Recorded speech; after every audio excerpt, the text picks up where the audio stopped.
नमस्कार. बातमी आणि बरंच काही मध्ये मी विशाल पाटील आपल्या सगळ्यांचं स्वागत करतो. राजकीय बातम्यांचा सध्या महापूर आलेला आहे, कारण एका पक्षातून दुसऱ्या पक्षात उड्या, बंडखोरी, नवी राजकीय समीकरण, त्यामुळे बातम्यांचा पाऊस थांबता थांबत नाहीये. पण न्यूज 18 लोकमतचं खऱ्या पावसाकडे आणि त्यामुळे होणाऱ्या नुकसानावरही तितकंच नजर आहे.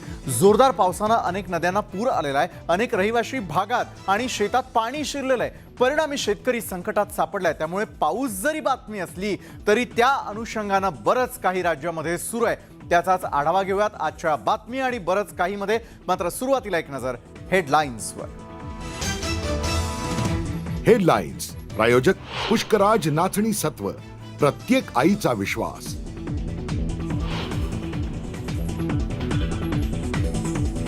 युतीबाबत शिवसेना पक्षप्रमुख उद्धव ठाकरे आणि पंतप्रधान मोदींमध्ये गेल्या वर्षी चर्चा झाली होती. खासदार राहुल शेवाळेंचा गौप्यस्फोट.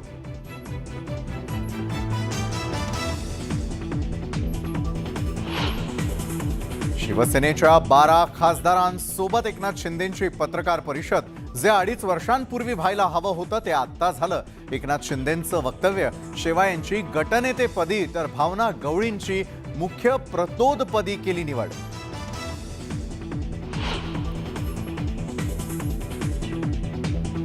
गळा भेट घेतलेल्यांनी पाठीत खंजीर खुपसला. राऊतांची शिंदे गटावर टीका, तर सकाळचा मॅटिनी शो बंद झाला. मुख्यमंत्री एकनाथ शिंदेंचा राऊतांवर नाव न घेता पलटवार. मी बाळासाहेबांचा कट्टर शिवसैनिक. सेना नेतेपदाचा राजीनामा दिल्यानंतर रामदास कदमांना अश्रू अनावर.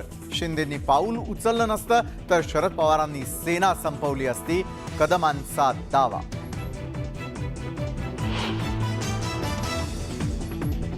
देवेंद्र फडणवीसांकडून वर्धा आणि चंद्रपुरात पूरस्थितीची पाहणी. मदत आणि पुनर्वसनासंदर्भात विभागीय आयुक्तालयात बैठक.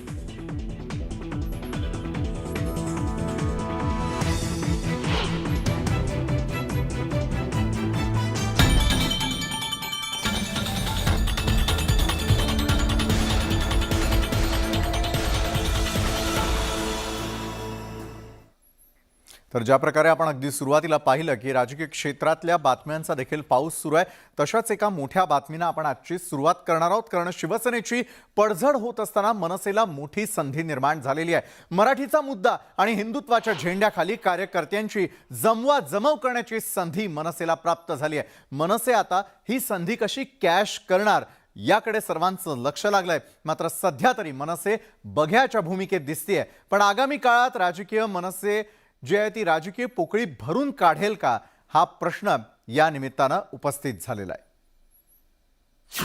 शिवसेनेची पडझड, मनसे बघ्याच्या भूमिकेत. शिवसेनेच्या राजकीय मंदीत मनसेला संधी. मनसे राजकीय पोकळी भरून काढणार. गेल्या महिन्याभरापासून शिवसेनेमध्ये उठाव सुरू आहे.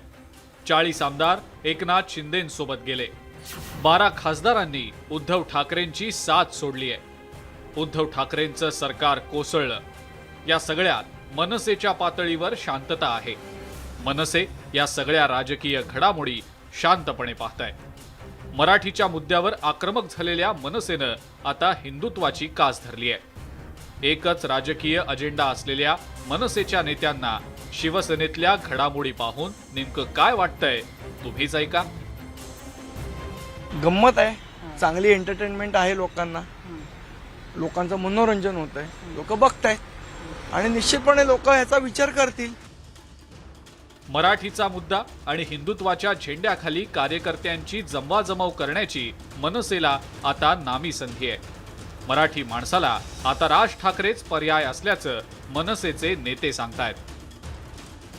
लोकांचा एक संपूर्ण विश्वास आज सन्माननीय राजसाहेबांवर वाढत चाललोय. ज्या पद्धतीने हे लोक वागतायत, मला असं वाटतं आजच्या तारखेला महाराष्ट्रामध्ये मराठी माणसाला असेल, हिंदू माणसाला असेल, सन्माननीय राजसाहेब हाच एक पर्याय दिसतात. ज्या पद्धतीचा हा सगळा राजकीय खेळ चाललेला आहे त्यामध्ये शिवसैनिक कोणता झेंडा हाती घेऊ या संभ्रमात आहेत. अशा वेळेला राज ठाकरेंना जनाधार वाढवण्याची संधी असली तरी भाजप आणि एकनाथ शिंदेंचाही शिवसैनिकांवर डोळा आहे. त्यामुळे राज ठाकरेंसाठी मैदान दिसतंय तेवढं सोपं नक्कीच नाही.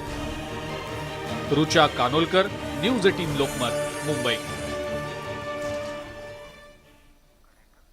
बरं, राज्यामधल्या सत्तांतरानंतर जोरदार राजकारण देखील पाहायला मिळतंय. बरं, मुंबईपासून ते तालुक्यापर्यंत राजकारण सुरू झालेलं आहे. कोल्हापूर जिल्ह्यातील नगरपालिकांच्या निधीला नव्या सरकारनं स्थगिती दिल्याचा आरोप केला जातोय आणि त्यामुळे नवा संघर्ष देखील आता सुरू झालेला आहे. मुंबईत सुरू असलेल्या राजकीय घडामोडींचे पडसाद कोल्हापूर जिल्ह्यात पाहायला मिळत आहेत.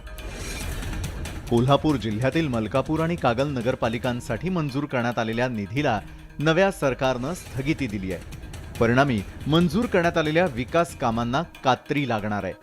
राज्य सरकारच्या भूमिकेला कागलमधील नगरसेवकांनी निषेध केलाय.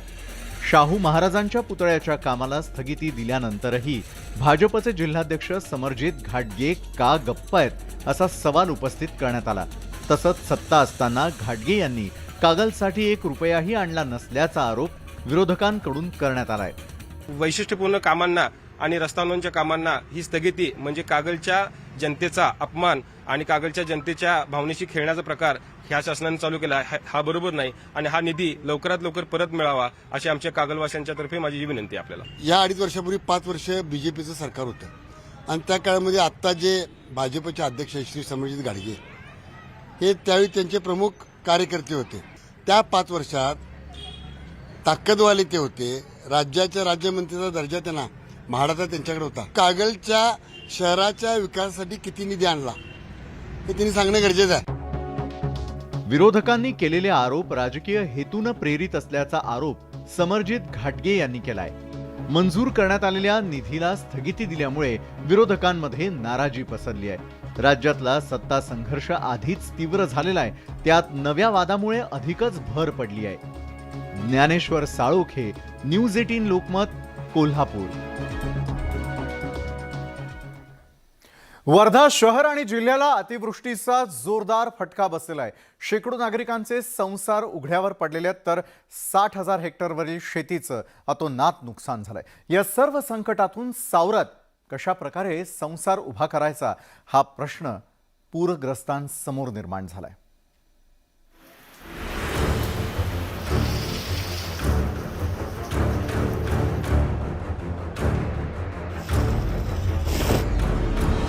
ही सगळी दृश्य पाहून महापुराची दाहकता लक्षात येते.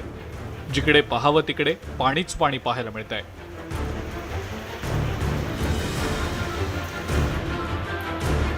सगळी पिकं पाण्याखाली गेलेली आहेत. अनेक घरं आणि इमारतींमध्ये पाणी शिरलंय. घरात साचलेलं पाणी आणि चिखल बाहेर काढून नव्यानं संसाराची सुरुवात करावी लागणार आहे.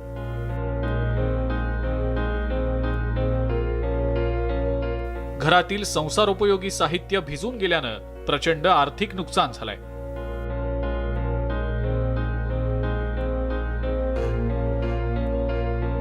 आम्हाला हे नाही सुचलं का आम्हाला सामान आणू द्या. कोणतं खाऊ प्यायचं सामान काहीच नाही आणलं. एक भांडं सुद्धा नाही आणलं आम्ही. कपडे लते काहीच नाही आणले. अशी आमची परिस्थिती आली खूपच. काही बोलायचं हे नाही आहे. नुकसान झालं काय वस्तू पडून आमचे गहू तांदूळ सब वाया गेले. साखर तेल गिल सर्व सांडवड पूर्ण धिंगाणा झाला आहे.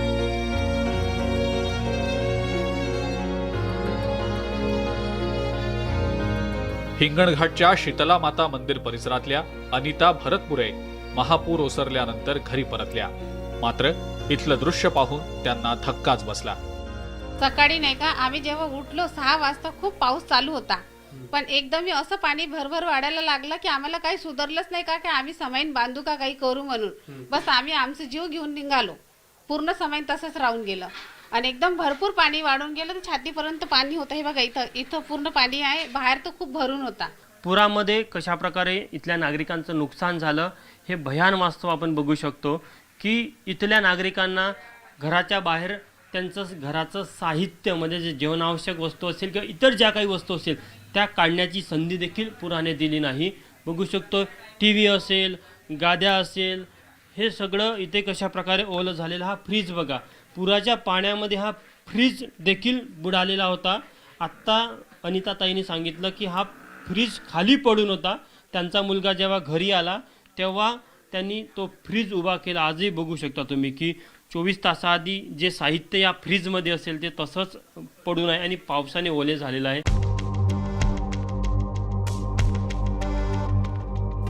अनिता भरतपुरे यांच्यासारखीच परिस्थिती सहारे कुटुंबाची झाली आहे. चिखलातून कोणती वस्तू काढावी आणि धुवून ठेवावी हा प्रश्न त्यांच्यासमोर निर्माण झालाय.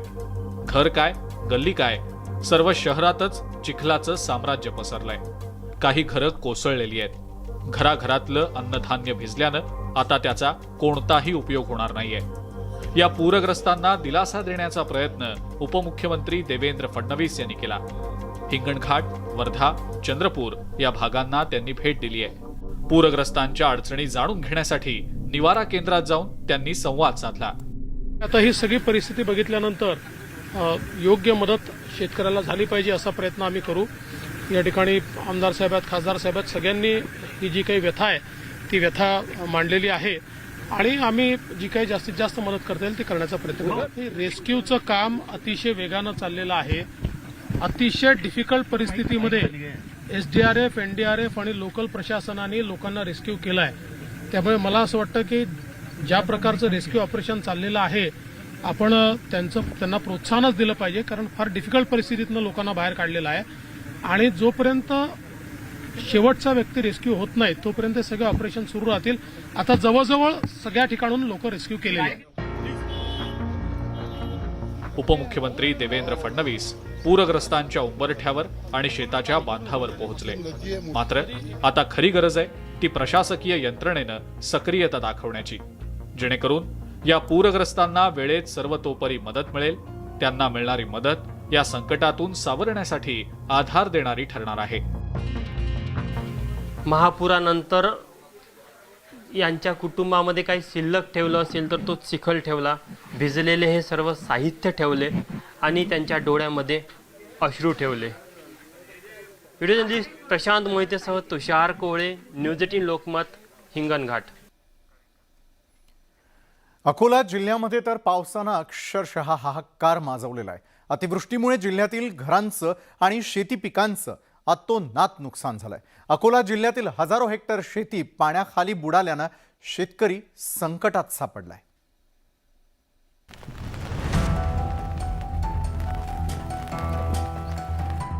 अकोला जिल्ह्यात रविवारी झालेल्या मुसळधार पावसामुळे नदी नाले दुथडी भरून वाहू लागलेत.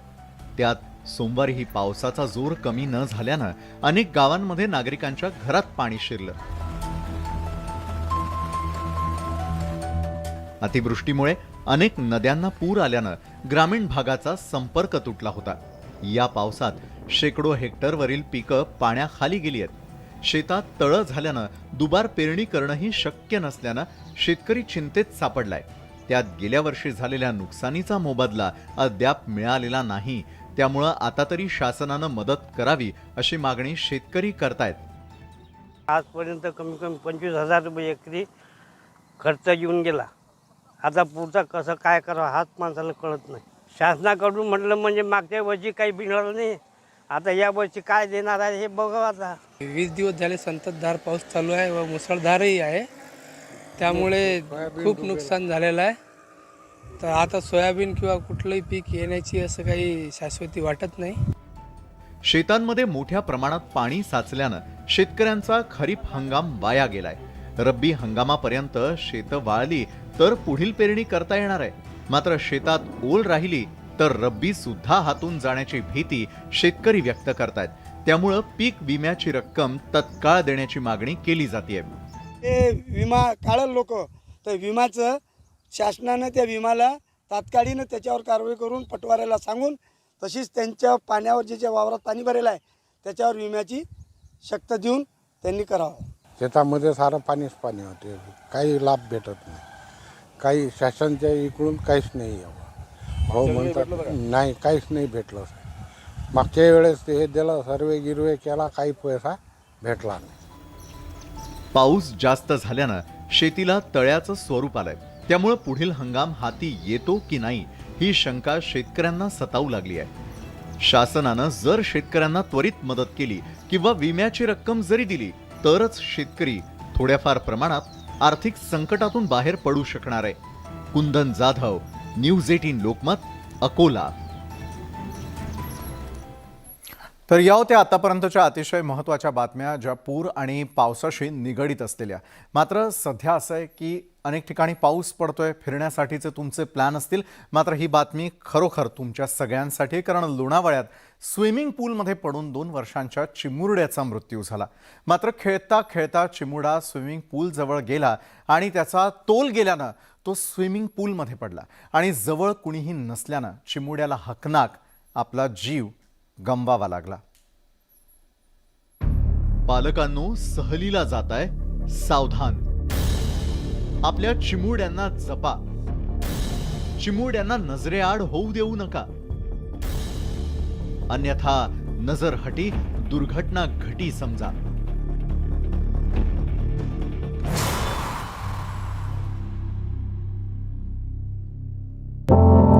या सीसीटीव्हीच्या दृश्यांमधून दिसतंय की 2 वर्षांचा चिमुरडा शिवबा पवार हा आपल्या पालकांची नजर चुकवून रूमच्या बाहेर पडला आणि नकळतपणे स्विमिंग पूलमध्ये जाऊन पडला. पाण्यात पडताच त्या चिमुरड्यानं आपल्या परीनं स्वतःला वाचवण्याचा जवळपास 10 ते 15 मिनिटं खूप प्रयत्न केला. मात्र पाण्यात अथक हात-पाय मारले. मात्र दुर्दैवानं त्यावेळी कुणाचंच लक्ष न गेल्यानं चिमुरड्याला नाहक आपला जीव गमवावा लागलाय.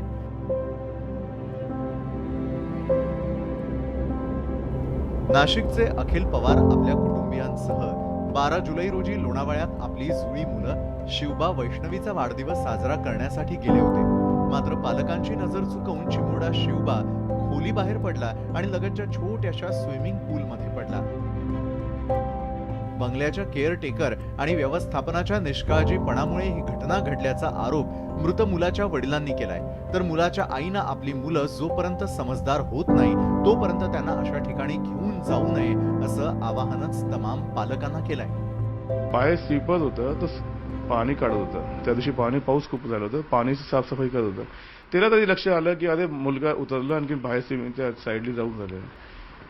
आणखीन तो हळूच गेला मुलगा. आणखीन ते खेळणी ठेवली होती, खेळणीच्या लालचमध्ये त्यांनी पाय ठेवलं स्विमिंग पूलचं, आणखी आतमध्ये गेलं. हे सगळं एपिसोड हे सगळं बघून झालं. तर जे लीज ओनर आहे मिस्टर नरेश भोजवानी, तो सीसीटीव्हीच्या माध्यमातून आपल्या स्वतःच्या मोबाईलवरती बसून ठाण्यामध्ये बसून सगळं बघून झालं. तर आणखीन आपल्या केअरटेकरला एक गाईड करतो, तुम्ही फॉर्म फिलअप करा, आणखीन 20,000 रुपये जे उरलेले ते तुम्ही फटाफट लवकर ते त्यांच्याकडे घेऊन घ्या. त्यांचा हे हेतू होता की तुम्ही पैसे पूर्ण पेड करा, बाकी त्यांची काही रिस्पॉन्सिबिलिटी नाही. जेव्हापर्यंत तुमचे मुलं नाही समजदार होते ना, घेऊनच जाऊ नका. असं हेच नका करू, का की या लोकांना फक्त विलावाल्यांना, बाहेर रिसॉर्टवाल्यांना फक्त आपले पैसे पाहिजे असतात. त्यांना काही काळजी नसते की हा तुमच्या जबाबदारीवरती आम्ही आलो तर तुम्ही पण थोडा हे करा. त्यांना काही हे नसतं. आणखीन कुठे पण घेऊनच जाऊ नका. मी तो हेच म्हणणार आहे, आणखीन कोणाला नाही. आणखीन ज्यांच्या हलगर्जीमुळे हे झालंय त्यांना एक तरी सजा हे मिळायलाच पाहिजे की पुढे कोणासंगे असं नको व्हायला. त्यामुळे भविष्यात अशा मन हेलावून टाकणाऱ्या दुर्दैवी घटना जाणते अजाणतेपणे घडू नयेत म्हणून आपणही आपल्या चिमुरड्यांना नेहमी आपल्या नजरेसमोर ठेवावं, असं न्यूज 18 लोकमतही सर्व चिमुरड्यांच्या पालकांना आवाहन करतंय. लक्ष्मण घाटोळ, न्यूज 18 लोकमत, नाशिक. त्यानंतरची बातमी आहे चोरी संदर्भातले. बाईक चोरीचा नवा फंडा पाहून पोलीसही चक्रावलेले आहेत. सुपारी घेऊन बाईकची चोरी केली जात होती आणि या प्रकरणी औरंगाबाद जिल्ह्यातल्या पैठण पोलिसांनी 2 चोरट्यांना अटक केली आहे. सुपारी घेऊन ते दोघे बाईकची चोरी करत असायचे. गुन्हेगारी विश्वात सुपारी देऊन मर्डर केले जातात. मात्र आता सुपारीचं लोण बाईक पर्यंत पोहोचलंय. आता सुपारी देऊन बाईकची चोरी केली जात असल्याचं पोलिसांच्या तपासात उघड झालंय. पैठणमध्ये पेट्रोलिंग करत असताना दुचाकीवरील दोघांच्या हालचाली संशयास्पद वाटल्यानं पोलिसांनी त्यांना ताब्यात घेतलं. यावेळी चौकशीत मोठा गौप्यस्फोट झाला. बाईक चोरीची सुपारी घेत असल्याची खळबळजनक माहिती चोरट्यांनी दिली. बाईक चोरून टोळी प्रमुखाकडे सुपूर्द केली जायची. त्यानंतर चोरट्यांना ठराविक रक्कम दिली जात होती. सर्व बाईकचे दर ठरवण्यात आले होते. त्यानुसार चोरट्यांना पैसे दिले जात होते.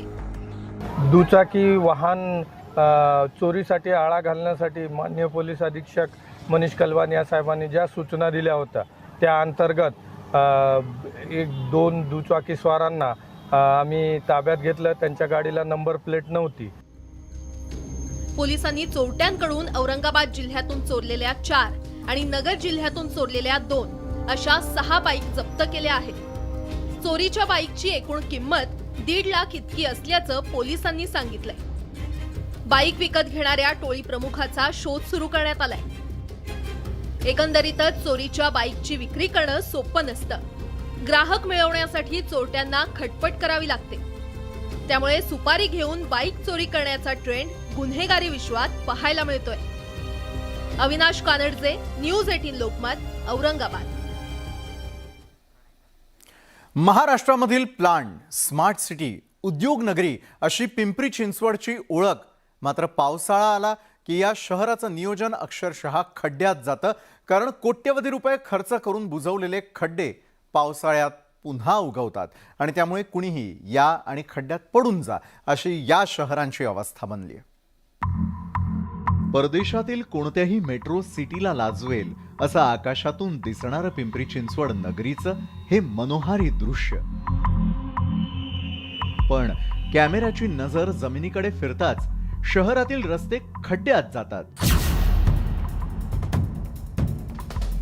पिंपरी चिंचवड आणि भोसरी या शहरातील 3 विधानसभा मतदारसंघातील 128 वॉर्डमधील कुठल्याही रस्त्यावरती कुठेही गेलात तरी तुम्हाला असे मोठमोठे खड्डे दिसणारच.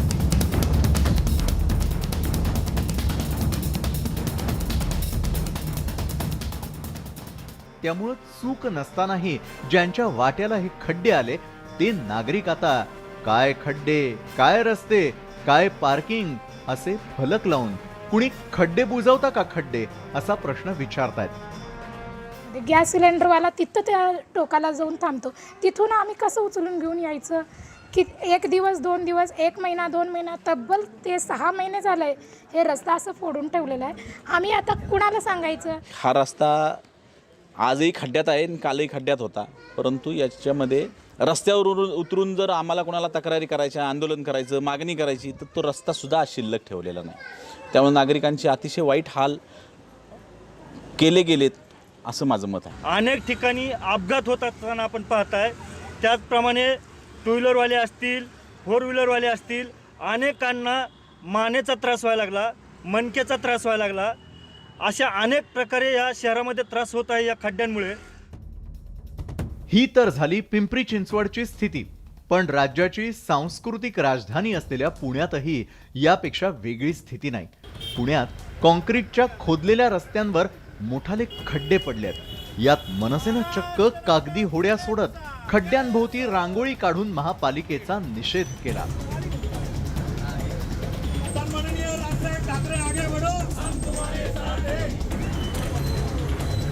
सगळीकडे कोथरूडमध्ये बऱ्याच ठिकाणी खड्डे पडलेले आहेत, मोठे मोठे खड्डे पडलेले आहेत. या ठिकाणी आमच्या कार्यकर्त्यांनी एका गाडीचं प्रतिकात्मक या ठिकाणी रांगोळी काढलेली आहे. आणि या क्षणाची सर्वात मोठी ब्रेकिंग न्यूज येते संजय पांडे यांच्या संदर्भातली. संजय पांडे यांना अटक करण्यात आलेली आहे. माजी पोलीस आयुक्त संजय पांडे यांच्या अटकेची या क्षणाची ब्रेकिंग न्यूज. अजित मांढरे आमचे प्रतिनिधी या संदर्भात अधिक माहिती देत आहेत. अजित, संजय पांडेंच्या अटकेसंदर्भातली बातमी येते, काय नेमकं प्रकरण आणि केव्हा अटक करण्यात आलेली आहे? संजय पांडे यांना ईडीनं आज चौकशी करता बोलवलं होतं. या चौकशीनंतर त्यांना अटक झाल्याची माहिती जी आहे ती आता समोर येते. मुळात बँकेचे जे कर्मचारी होते, या कर्मचाऱ्यांचे वरिष्ठ अधिकाऱ्यांचे विविध पद्धतीने वेगवेगळ्या मार्गातून फोन टॅपिंग करणे, त्यांची सुरक्षा जी आहे किंवा त्यांचं जे व्यक्तिगत जो सगळा सुरक्षेचा मुद्दा आहे तो कुठे संपूर्णपणे सुरक्षेच्या माध्यमातून किंवा फोन टॅपिंगच्या माध्यमातून उघडकीस आणणं, तर त्या पद्धतीचं कार्य करणं, असे अनेक तथ्य जे आहेत हे संजय पांडे यांच्यावरती लावले गेले होते आणि त्याच पार्श्वभूमीवर त्यांची चौकशी सुरू होती. त्या चौकशीमध्ये आता जी माहिती मिळते त्यानुसार संजय पांडे यांना ईडीनं अटक केलेली आहे. दिल्लीतल्या ईडीचं कार्यालय जे आहे ते दिल्लीतल्या कार्यालयामध्ये ही अटक झालेली आहे. निश्चितच आहे, या संदर्भातला तपास सुरू होता आणि ईडीकडून अखेर अटक करण्यात आलेली आहे. पुढची कारवाई नेमकी कशा स्वरूपाची असेल अजित? कारवाई म्हणजे या प्रकरणामध्ये ज्यावेळेस जे इतर बँकेचे कर्मचारी जे आहेत, अधिकारी आहेत, ज्यांना अटक केल्यानंतर त्यांच्याकडून जी माहिती मिळाली होती आणि ज्यावेळी 2010 ते 12 या दरम्यान संजय पांडे हे पोलीस सेवेत नव्हते, त्यांनी पोलीस सेवेत राजीनामा दिला होता, ते IPS अधिकारी होते. त्यावेळेस त्यांची फोन टॅपिंग करणारी एक कंपनी होती, त्या कंपनीला हे कॉन्ट्रॅक्ट देण्यात आलं होतं आणि त्यांच्या मार्फत फोन टॅपिंग केले गेले होते, जे पुढे जाऊन बेकायदेशीर आहे. आता तपासामध्ये पुढे येत आहे. यामध्ये आता संजय पांडेंना अटक केल्यानंतर सकाळी किंवा आता त्यांना त्यांचं वैद्यकीय चाचणी केली जाईल. त्यानुसार पुढे त्यांना सकाळी कोर्टामध्ये हजर केलं जाईल आणि तिथून जी तारीख आहे कोर्टाची त्यानुसार कोर्ट त्यांना किती दिवसांची कस्टडी देतं हे पाहून स्पष्ट करावं लागेल की नेमकं संजय पांडे यांचा त्यामध्ये किती मोठा रोल होता. नक्कीच धन्यवाद अजित, आपण दिलेल्या या सविस्तर माहितीसाठी. मात्र संजय पांडे यांना अटकेसंदर्भातली सगळ्यात मोठी बातमी आपण पाहतोय. संजय पांडे यांना ईडीकडून अटक करण्यात आलेली आहे. माजी पोलीस आयुक्त म्हणून त्यांनी काम आतापर्यंत पाहिलेलं होतं. मात्र ईडीकडून तपासाला सामोरं गेल्यानंतर, ईडीनं संपूर्णपणे तपास केल्यानंतर मात्र अटकेची ही सर्वात मोठी कारवाई यावेळेला संजय पांडे यांच्यावरती करण्यात आलेली फोन टॅपिंग प्रकरणामध्ये असू देत. संजय पांडे यांच्यावरती आधीपासूनच चौकशी सुरू होती आणि संजय पांडे यांना ईडीकडून त्यानंतर अटकही करण्यात आल्याची मोठी बातमी. माजी पोलीस आयुक्त म्हणून संजय पांडेंनी आतापर्यंत आपला कार्यभार पाहिलेला होता. तर संजय पांडे यांना ईडीनं आता अटक केलेली आणि या संदर्भातले अधिक माहिती आपण आमचे प्रतिनिधी आपल्या सोबत जोडले गेलेले आहेत, त्यांच्याकडून आपण घेणार आहोत. माजी पोलीस अधिकारी PK जैन यावेळेला आपल्यासोबत जोडले गेलेले आहेत. जैन सर, संजय पांडे यांना ईडीकडून अखेर अटक करण्यात आल्याची सगळ्यात मोठी बातमी येते आणि मोठ्या कारवाईला आता त्यांना सामोरं जावं लागणार आहे. अटकेसंदर्भात PK जैन. याच्यामध्ये असं आहे की आता ईडीकडे माहिती उपलब्ध असेल, त्यांनी फार मोठ्या प्रमाणावर चौकशी केलेली आहे आधी.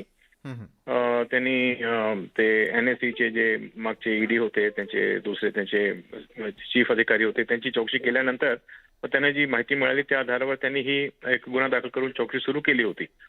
आता मला असं वाटतं की त्याच्यामध्ये त्यांना पुरावा भेटलेला आहे ऑलरेडी आणि पांडे साहेबांची अडचणी आता यापुढे वाढणार आहेत, कारण की अजूनही त्यांच्या विरुद्ध गुन्हे दाखल आहेत.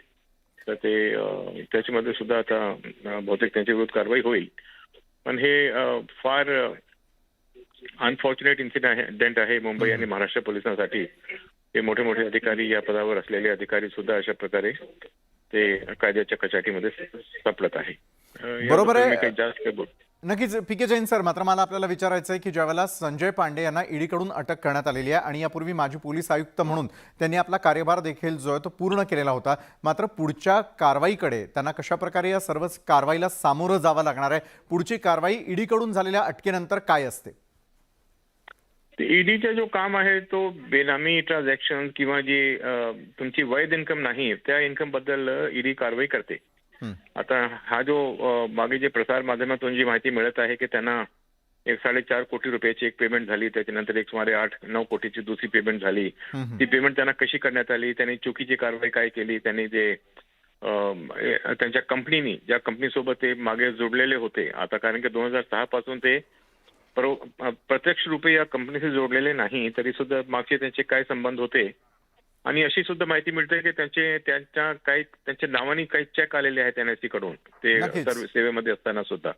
तर हे सर्व गोष्टी जे आहेत ते त्यांच्या सखोल आता तपास ईडी आणि CBI दोन्ही करणार आहेत आणि त्याच्यामध्ये काय त्यांना पुढे पुरावा सापडतो त्या आधारावर पुढे कारवाई होईल. बरोबर आहे, ईडी आणि CBI आपापल्या परीने ही संपूर्ण कारवाई करताना आपल्याला पाहायला मिळेल. मात्र पुरावे सापडल्यानंतरच अटकेची ही कारवाई करण्यात आलेली आहे. धन्यवाद PK जैन सर, तुम्ही न्यूज 18 लोकमत बरोबर बोललात त्यासाठी. तर संजय पांडे यांना अटक करण्यात आल्याची या क्षणाची मोठी बातमी आणि संजय पांडे यांना ईडीकडून अटक करण्यात आलेली आहे. माजी पोलीस आयुक्त होते संजय पांडे. प्रशांत लीला रामदास आमचे नवी दिल्लीचे प्रतिनिधी यावेळेला आपल्या सोबत जोडले जात आहेत, त्यांच्याकडून आपण अधिक माहिती घेणार आहोत. प्रशांत, खरं तर या क्षणाची सर्वात मोठी बातमी येते आणि ती म्हणजे की संजय पांडे यांच्या अटकेसंदर्भातली ईडीनं पुरावे मिळाल्यानंतर आता अटक केलेली आहे. पुढे काय हा प्रश्नच आहे. मात्र संजय पांडे यांच्या समोरच्या अडचणींमध्ये वाढ होताना दिसते. प्रशांत. बरोबर, संजय पांडेच्या अडचणीत वाढ होताना दिसतंय, कारण की गेल्या 3 दिवसापासून त्यांची राजधानी दिल्लीतील ईडी कार्यालयात चौकशी सुरू होती. यापूर्वी देखील 2दा त्यांची चौकशी झालेली आहे आणि 2 दिवसापूर्वी त्यांच्या संदर्भात चर्चा होती की दिल्लीत आल्यानंतर त्यांना अटक होईल. पण त्यानंतर जर बघितलं गेलं तर ते दिल्लीत आले, कालही चौकशी झाली, आजही चौकशी झाली. पण आज चौकशीच्या पूर्वी ते एकनाथ शिंदे मुख्यमंत्री यांना देखील भेटले होते. या संदर्भात त्यानंतर जेव्हा संध्याकाळ पण त्याची चौकशी सुरू होती, संध्याकाळी शेवटच्या क्षणाला माहिती पुढे आली की संजय पांडे यांना अटक करण्यात आली आहे. अटक करण्यामागे त्यांनी सांगितलं की जो NFCचा घोटाळा झालेला आहे, ज्यामध्ये फोन टॅपिंग झालेला आहे, त्यामध्ये मोठ्या प्रमाणात हवाल्याचा पैसा आलेला आहे, तो पैसा संजय पांडेच्या अकाउंटमध्ये गेलेला आहे, त्यामुळे आम्ही त्यांना अटक करत आहे. ही एक आहे. याशिवाय इतर अजून 2 FIR जे CBI त्या संदर्भात देखील चौकशी करत आहे. त्यामुळे आता संजय पांडेची अडचण वाढणार आहे. आज संजय पांडेंना अटक केल्यानंतर थेट आता त्यांना त्यांची आरोग्य तपासणी होईल, त्यांना थेट त्यांची तुरुंगात रवानगी करण्याच्या पूर्वी होऊ शकतं न्यायालयासोबत जावं लागेल किंवा उद्या की आजची रात्र त्यांना ईडीच्या जेलमध्ये किंवा जे तुरुंगात तिथे काढावं लागेल. त्यानंतर उद्या त्यांना कोर्टात हजर केलं जाईल. त्यानंतर त्यांची रेग्युलर कशा पद्धतीनं PCR की MCR या संदर्भात घ्यायचं या संदर्भात देखील निश्चितपणे चर्चा होईल. पण ईडीनी या संदर्भात सखोल चौकशी केलेली आहे. पण या सगळ्या पार्श्वभूमीवरती ज्या पद्धतीनं माहिती मिळते की एक ज्येष्ठ IPS अधिकारी जो माजी पोलीस आयुक्त आहे मुंबईचे, अशा व्यक्तीला अटक ईडीने करताना अनेक मोठे पुरावे देखील जोडल्याची माहिती पुढे आलेली आहे. कारण की ज्या पद्धतीनं त्यांची सखोल चौकशी सुरू होती, पहिल्या दिवशी त्यांनी ज्या पद्धतीनं ते रिक्षातून आले आणि त्यांनी प्रसारमाध्यमातून वाचण्याचा प्रयत्न केला, पण शेवटी त्यांच्या संदर्भातली माहिती पुढे आली. त्यांच्या संदर्भात असे अनेक महत्त्वाचे पुरावे, ज्या पुराव्याच्या आधारावरती ईडीने त्यांच्या संदर्भात तक्रारी करण्यात आल्या होत्या. त्या तक्रारीच्या आधारावर CBIची चौकशी सुरू होती, एकीकडे दुसरीकडे ईडीची चौकशी सुरू होती. या चौकशी अंती त्यांना अटक करताना ईडीने सर्व पुराव्यांची चौकशी केल्यानंतर आणि त्यांचा जबाब नोंदवल्यानंतर ही कारवाई ज्या केली. प्रकारे तुम्ही सांगतायत की मोठ्या अडचणींचा सामना हा संजय पांडे यांना करावा लागणार आहे. मी आपल्याकडे पुन्हा एकदा येतो, मात्र तत्पूर्वी किरीट सोमय्या यांची प्रतिक्रिया आपल्यापर्यंत येते, थेट पाहूयात. अखेर महाविकास आघाडी सरकारचे माफिया पोलीस आयुक्त संजय पांडेची जेलमध्ये रवानगी. जैसी करनी वैसी भरणी. ज्या पद्धतीने संजय पांडे यांनी पोलीस राज, माफिया राज चालवलं होतं, त्यांना आता NSC colocation scam, phone tapping scam यात ईडीने अटक केली आहे. मी भारत सरकारचं अभिनंदन करतोय. तर भारत सरकारचं अभिनंदन करत असल्याचं किरीट सोमय्या यावेळेला म्हणालेले आहेत. आणि ज्या प्रकारचे संजय पांडे यांच्यावरती आरोप लावलेले होते ते अतिशय दुर्दैवी स्वरूपाचे आहेत. आणि पोलीस आयुक्त पदावरचा माणूस अशा प्रकारे जर काम करत असेल तर अनेक प्रश्न उपस्थित होत असल्याचं देखील त्यांनी सांगितलं.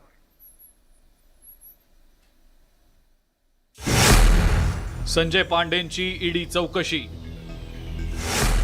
मनी लॉन्डरिंग प्रकरणी अडचणीत. ईडीच्या रडारवर संजय पांडे.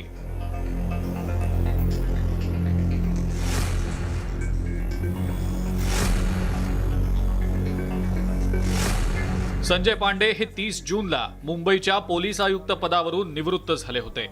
मात्र निवृत्तीच्या तिसऱ्याच दिवशी म्हणजेच रविवारी पांडे यांना ईडीनं चौकशीसाठीची नोटीस बजावली होती. मनी लॉन्डरिंग प्रकरणी संजय पांडे ईडीच्या रडारवर आलेले आहेत. संजय पांडे यांनी 2001 साली IT ऑडिट कंपनी स्थापन केली होती. पांडेंच्या आयसॅक सर्व्हिस प्रायव्हेट लिमिटेड या कंपनीला NSCच्या को लोकेशन फॅसिलिटीचं ऑडिट करण्याचं काम मिळालेलं होतं. मात्र या कंपनीला नॅशनल स्टॉक एक्सचेंजच्या ऑडिटमध्ये कोणतीही अनियमितता आढळून आलेली नव्हती. मात्र पुढच्या काळात NSCतील को लोकेशन घोटाळा बाहेर आलेला होता. संजय पांडे यांच्या कंपनीनं जाणीवपूर्वक या अनियमिततेकडे दुर्लक्ष केल्याचा संशय आहे. मनी लॉन्ड्रिंगच्या प्रकरणात मुंबईचे माजी पोलीस आयुक्त संजय पांडे यांची आज राजधानी दिल्लीतील ईडी कार्यालयात कसून चौकशी झाली. जवळपास 7.5 तासाच्या या चौकशीतून काही बाहेर आलं का हे लवकरच कळेल. मात्र या चौकशीमध्ये संजय पांडे यांनी ईडी अधिकाऱ्यांना सहकार्य केल्याची माहिती पुढे आली आहे. 2018 मध्ये NSCच्या को लोकेशन प्रकरणी तक्रार दाखल करण्यात आलेली होती. नॅशनल स्टॉक एक्सचेंज मधल्या काही शेअर दलालांना शेअर्सची किंमत आधीच समजत होती. त्यामुळे त्या ठराविक शेअर दलालांनी कोट्यवधी रुपयांची कमाई केली. NSC मधील काही लोकांच्या मदतीनं त्या दलालांना NSCच्या सर्व्हरचा थेट ऍक्सेस दिला गेलेला होता. या प्रकरणात NACच्या मुख्य कार्यकारी अधिकारी चित्रा रामकृष्ण यांना CBIनं अटक केली होती. याच प्रकरणी आता संजय पांडे हे अडचणीत आलेले आहेत. संजय पांडेनी जी कंपनी बनवली त्यांचा दावय पत्नी आणि हजारो कोटीचा घोटाळा झालाय. त्यात संजय पांडेची कंपनी इंटरनल ऑडिट टेक्नॉलॉजी चेक करत होती. ते टेक्नॉलॉजी चेक करत होती की टेक्नॉलॉजी सेट करत होती. पांडेंच्या आणखीन पण काही गोष्टी बाहेर येणार आहेत. NACच्या को-लोकेशन घोटाळ्यात संजय पांडेंच्या IT ऑडिट कंपनीविषयी ईडीला संशय आहे आणि त्यामुळेच आता संजय पांडे ईडीच्या फेऱ्यात अडकण्याची शक्यता निर्माण झालेली आहे. Bureau report, news 18 Lokmat. तर संजय पांडे यांना अटक करण्यात आलेली आहे. संजय पांडे यांना ईडीकडून ही अटक झालेली आहे आणि याच संदर्भामध्ये अधिक माहिती जाणून घेण्यासाठी आपल्यासोबत आपले नवी दिल्लीचे प्रतिनिधी प्रशांत लीला रामदास आपल्यासोबत जोडले गेलेले आहेत. त्यांच्यासोबत अरविंद सावंत देखील यावेळेला असल्याचं कळत आहे. तर प्रशांत, एकंदरीतची सर्वात मोठी कारवाई आणि या कारवाईचं नेमकं कारण काय हे देखील आपण आपल्या प्रेक्षकांना सांगितलं. मात्र आजपर्यंत करण्यात आलेली सर्वात मोठी कारवाई म्हणून पाहिलं जातं. एका बाजूला किरीट सोमय्या यांनी तर तिखट प्रतिक्रिया दिलेली आहे. अरविंद सावंत यांचं देखील काय म्हणणं आहे? प्रशांत. माझ्यासोबत अरविंद सावंत आहे, शिवसेनेचे ज्येष्ठ नेते आणि प्रवक्ते आहे. सर, संजय पांडे हे माजी पोलीस आयुक्त मुंबईचे, त्यांना आज ईडीने अरेस्ट केलं. यापूर्वी 5 वेळा चौकशी करण्यात आली. काय कारण असेल सर? सगळी कारणं राजनीतिक एक लक्षात घ्या. आणि दुर्दैवाने ते परमेश्वर ते भाप पळून गेले. त्यांना ह्यांचं संरक्षण. आता ते खडूस आहेत जरासे. संजय पांडे स्ट्रेट फॉरवर्ड आहेत ते, त्यामुळे त्यांना अरेस्ट, यांना प्रोटेक्शन आणि परमवीर सिंगांना प्रोटेक्शन. अरेस्ट करू नका हे ते. गेले किती वर्ष झाले? 1.5 वर्ष आपण पाहिलं असेल. आणि इकडे संजय पांडेंना अरेस्ट. म्हणजे काय केंद्र सरकारचं धोरण आहे तेही कळत नाही. ईडीच्या कार्यालयाच्या कक्षा काय एकदा कळल्या पाहिजेत. म्हणजे ते एन्फोर्समेंट डायरेक्टरेट कशामध्ये एन्फोर्समेंट करू शकतात याची एकदा माहिती घेतली पाहिजे. आणि अटक करण्यापूर्वी त्यांना काही प्रतिबंध माननीय न्यायालयाकडनं असू शकतो की नाही ते केले पाहिजे. न्यायालयात आम्हाला ह्यांना अटक करायची. IAS IPS कॅडरच्या लोकांना एक संरक्षण असतं, परंतु निवृत्तीनंतर ते कितपत असतं मला माहिती नाही. पण ज्या पद्धतीनं केलं जातंय त्याच्या मागे पण पुन्हा संशय. खरं तर ते आज शुक्ला होत्या कोणतरी मॅडम, त्यांच्याबद्दल पण आलो होतो. आमच्या सरकारच्या वेळेला पण तो ऐकून गोंधळ माहिती होता. टॅपिंग करत होत्या. ह्या गैरच आहे ते फोन टॅपिंग करणं कोणीही, पण कोणतरी त्याच्या मागे असेल ना. नाही, पण ज्या पद्धतीनं संजय पांडेबद्दल बोललं जातं की मुंबईमधील एक पोलीस आयुक्त ज्यांच्याबद्दल चांगुलपणाबद्दल बोललं जात होतं, स्टेट फॉरवर्ड असा शब्द वापरला मी की त्यांनी मला असं वाटतं 92च्या दंगलीत आमच्या शिवसैनिकांना, तेव्हा ते DCP होते मला वाटतं, पण म्हणून सुद्धा आदरणीय उद्धवजी ठाकरे साहेबांनी कधी हा विचार नाही केला. जाऊ दे, चल झालं. एक चांगला सरळ माणूस आहे आणि नियमाला आणि कायद्याला धरून वागणारा माणूस आहे. त्यामुळे त्यांना आयुक्तमध्ये आणलं होतं. आता त्याच काळात निवृत्त झालेत. ताबडतोब केस सुरू झाली. ही निवृत्तीनंतर केली जाते. याच्या मागचं सुद्धा गणित असतं बरोबर. त्यांच्या मनासारखं बोलला नाही की अरेस्ट. असं त्यांच्या मनासारखं नाही बोललं तर अरेस्ट होतो, अशा प्रकारची टीका अरविंद सावंत यांनी केली आहे. स्टुडिओ. नक्कीच प्रशांत, ज्या प्रकारे आपण बघतोय की अरविंद सावंत यांनी दिलेल्या प्रतिक्रियेमध्ये एक गोष्ट स्पष्ट होताना दिसते की राजकीय हेतूनं करण्यात आलेली कारवाई आणि निवृत्तीनंतर करण्यात आलेली कारवाई बऱ्याच गोष्टी सांगून जाताना दिसत आहे. धन्यवाद आपण दिलेल्या या सविस्तर माहितीसाठी. त्यानंतर वळूयात पुढच्या महत्त्वाच्या बातमीकडे. आमदारांपाठोपाठ आता खासदारांनी देखील मुख्यमंत्री एकनाथ शिंदेंचं नेतृत्व मान्य केल्यामुळे आता शिवसेनेला आणखी एक मोठा धक्का बसलाय. एक एक करत लोकप्रतिनिधी शिंदेंकडे जात असल्यामुळे आता पक्ष संघटनेवरती नियंत्रण राखण्याचं आव्हान उद्धव ठाकरेंसमोर उभं ठाकलंय आणि त्यामुळेच आता उद्धव ठाकरेंनी पक्षातील पदाधिकाऱ्यांच्या बैठकांचा सपाटा लावलाय. उद्धव ठाकरेंचा पुन्हा भाजपवर हल्ला. भाजपकडून सेना संपवण्याचा प्रयत्न. बंडखोरीसाठी भाजपला धरलं जबाबदार. मंगळवारी शिवसेनेच्या खासदारांनी दिल्लीमध्ये मुख्यमंत्री एकनाथ शिंदेंची भेट घेतल्यामुळे उद्धव ठाकरेंची चिंता वाढलेली आहे. मात्र पक्षफुटीच्या या आव्हानाला तोंड देण्यासाठी आता उद्धव ठाकरेंनी कंबर कसली असून त्यांनी पक्षातल्या पदाधिकाऱ्यांच्या बैठकांचं सत्र सुरू केलंय. खरं तर अनेक लोकप्रतिनिधींनी शिंदे गटाची वाट धरल्यामुळं पक्षावरील नियंत्रण कायम ठेवण्यासाठी उद्धव ठाकरेंनी बैठकांचा हा धडाका लावल्याचं बोललं जात आहे. याच पार्श्वभूमीवर जिल्हा प्रमुख आणि विभाग प्रमुखांच्या सतत बैठका घेतल्या जात आहेत. मंगळवारी शिवसेना पक्षप्रमुख उद्धव ठाकरे यांनी उत्तर भारतीय एकता मंच सोबत एक बैठक घेतली. उद्धव जी ने आश्वासन दिया है कि हम शिवसेना जो है ये आज आपके साथ में खड़ी है, कल भी आपके साथ में खड़ी रहेगी. हमारे पास अभी जो है हम सब कुछ ऐसा देने के लिए नहीं है, लेकिन हमारे साथ आप खड़े हैं और मजबूती के साथ हमारे साथ खड़े रहेंगे. या बैठकीत उद्धव ठाकरे यांनी भाजपावर सडकून टीका केली आहे. तुम्ही माझ्या भात्यातील कितीही बाण न्या, पण धनुष्य मात्र माझ्याकडेच आहे हे लक्षात ठेवा. शिवसेनेमध्ये फूट ही बंडखोर आमदारांनी नाही तर भाजपनं पाडलेली आहे. भाजपच शिवसेना संपवत आहे. भाजप 2 कोंबड्यांमध्ये झुंज लावत आहे. यातला एक कोंबडा मेला की दुसऱ्या कोंबड्याला ते जेलमध्ये टाकतील. अशा शब्दात उद्धव ठाकरेंनी भाजपावर निशाणा साधलाय. यावेळी व्यापाऱ्यांनीही उद्धव ठाकरेंना आपला पाठिंबा जाहीर केलाय. हमारा तरफ से एक ही उद्धव साहब से निवेदन था कि जैसे 93 में दंगा फसाद हुआ था और सब व्यापारी को, गुजराती बंधुओं को जो ऐसे बचाया था उन लोग ने, इसी तरह अभी हम लोग भी शिवसेना के साथ ही है. जब उन लोग ने हमारा साथ दिया था, आज उन लोग को हमारा ज़रूरत है. हम लोग सब व्यापारी उद्धव साहब के साथ ही है. व्यापारी संगठन की हमेशा उद्धव जी के साथ ही. व्यापार में भी मंदी आती है तो व्यापारी ने यही समर्थन दिया है. व्यापार में जैसी मंदी आती है तो कुछ लोग गए हैं, पर शिवसैनिक और व्यापारी हमेशा आपके साथ रहेंगे और हमेशा रहेंगे, क्योंकि सच्चा आदमी है उद्धव साहब. सुरुवातीला आमदार आणि आता खासदारांनी बंडाचा झेंडा हाती घेतलाय. शिवसेनेच्या 12 खासदारांनी मुख्यमंत्री एकनाथ शिंदेंची भेट घेतल्यामुळं विधानसभेपासून लोकसभेपर्यंत शिवसेनेला फुटीचं ग्रहण लागलंय. मात्र शिवसेनेतल्या लोकप्रतिनिधींचा शिंदे गटाकडे असलेला ओढा पाहता आता संघटनात्मक पातळीवरची पक्षाची सूत्र हाती ठेवण्यासाठी शिवसेना पक्षप्रमुखांची धडपड सुरू आहे. Bureau report, news 18 Lokmat. तर या बातमीपत्रामध्ये वेळ झालेली एका छोट्याशा ब्रेकची. आम्ही लगेच परततोय.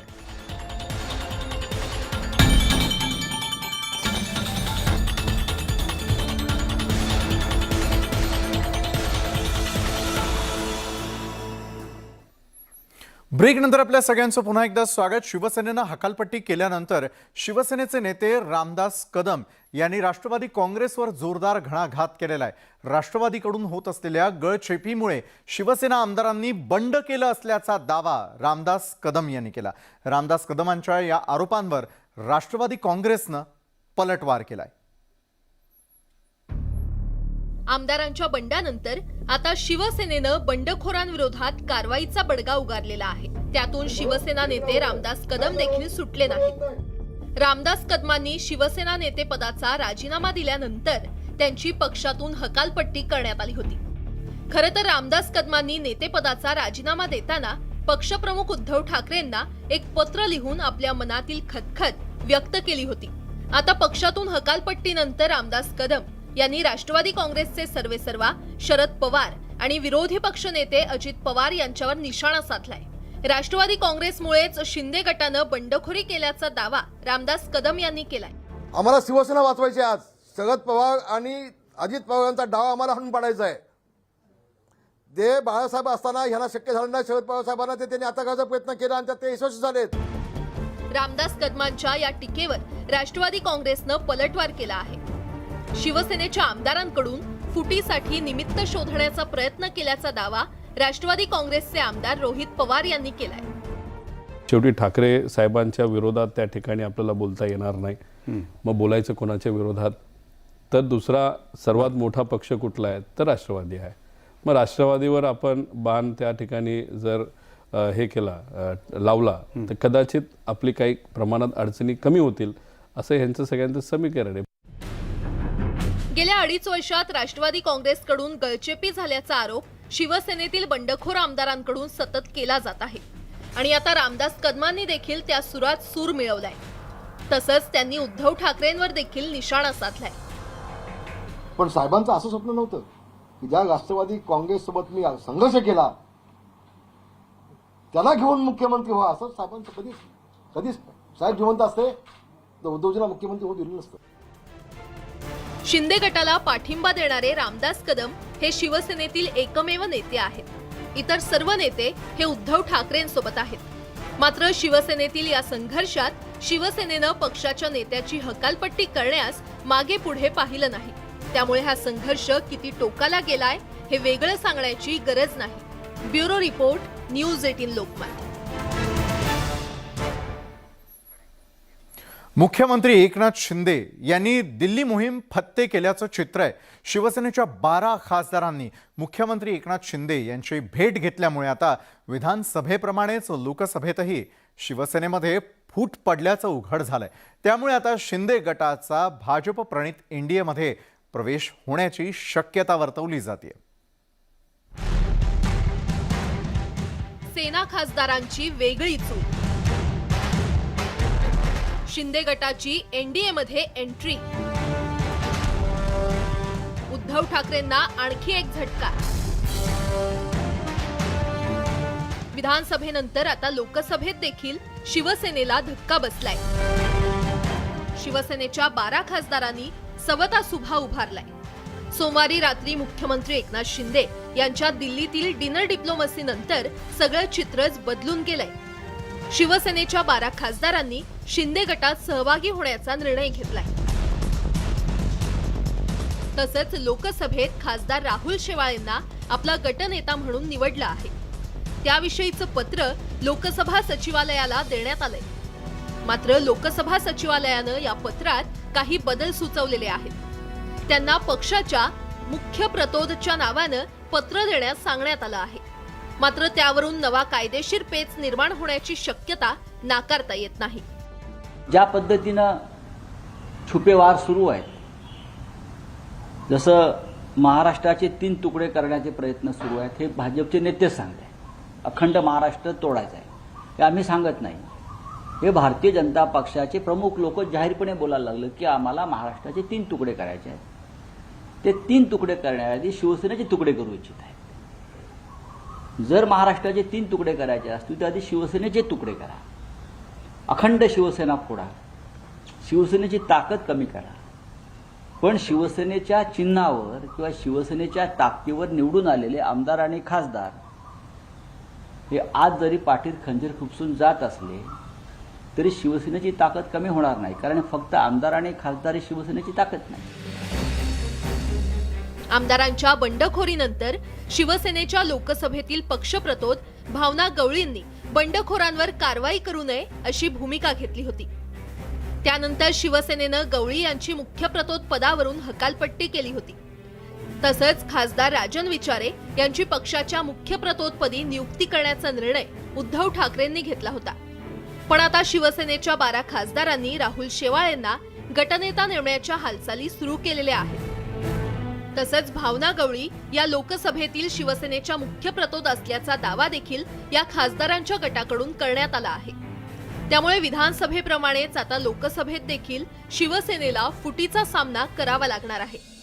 तसंच शिवसेना खासदारांचा गट भाजप प्रणित एनडीएमध्ये सहभागी होण्याच्या तयारीत असल्याचं बोललं जातंय. Bureau report, news 18 Lokmat. तर या होत्या आज संपूर्ण दिवसभरात घडलेल्या आतापर्यंतच्या महत्त्वाच्या बातम्या आणि त्या अनुषंगानं घडलेलं बरंच काही. आजच्या बातम्या आणि बरंच काही मध्ये वेळ झाली तर थांबण्याची. ताज्या बातम्यांसाठी पाहायला विसरू नका न्यूज 18 लोकमत.